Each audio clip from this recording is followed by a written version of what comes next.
¿Sabe cómo los contrabandistas, los narcos pueden penetrar en los países? De dos maneras, o teniendo empleados del puerto corruptos o teniendo las guías, las bases y modificarlas de los containers. Esas son las dos maneras que los traficantes, los contrabandistas, los narcotraficantes tienen para ingresar en los países, con lo cual las policías portuarias están alertas, como ustedes ven, a cualquier movimiento. Hay cierta preocupación en los puertos de Europa sobre, claro, se viene una época de drogas duras, de drogas pesadas.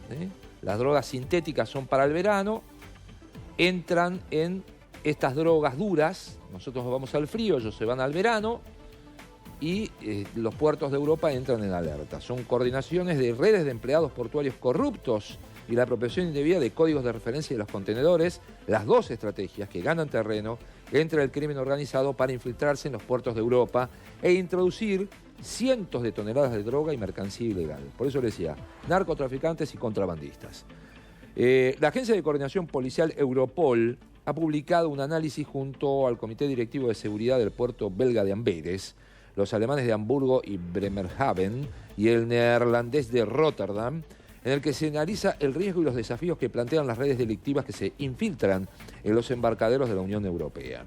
Estos puertos son los más afectados por la infiltración criminal, lo que principalmente se hace a través de la corrupción de cómplices, como personal de las navieras, trabajadores portuarios, importadores, empresas de transporte y representantes de las autoridades nacionales. Es decir, actores necesarios para asegurar el ingreso de cargamentos ilegales. El análisis concluye que las redes criminales organizan la infiltración de los puertos mediante la coordinación de redes locales de empleados portuarios corruptos y abusan del uso del código de referencia de contenedores. ¿Vio? Cuando digo yo esa manda, ese aplique que se le pone a los contenedores de barras, de código de barras, bueno, eso lo manejan, lo modifican de manera tal que cuando pasen los controladores se confundan y pasan los containers llenos de mercadería ilegal. La técnica específica que explota códigos de referencia de contenedores malversados requiere la corrupción de un solo individuo, junto con la corrupción e infiltración al estilo toloyano de los equipos de extracción, a quienes se le paga el 7 y el 15% del valor del envío ilegal. Imagínense que un container de esto lleva cocaína.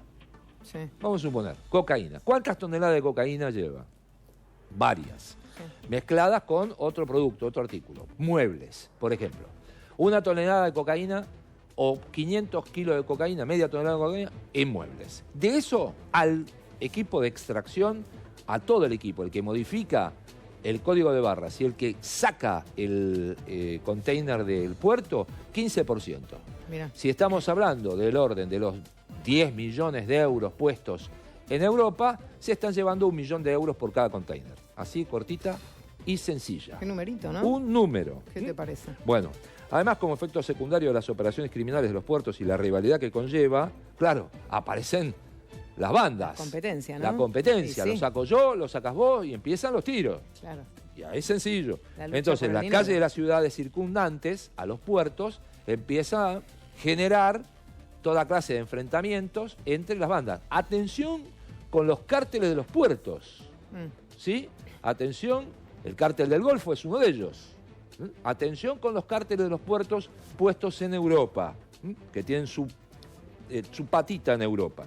Bueno, alerta total en Europa por la infiltración y corrupción en los puertos y hay una sede de control que está en La Haya, que está haciendo una coordinación general para poder dar con estas bandas. Pero les digo, ojo que bajan los cárteles de los puertos a Europa y empieza la entrada y salida de droga de todo tipo. Hablaba de cocaína, ahora vienen las sintéticas, para Europa y para fuera de Europa.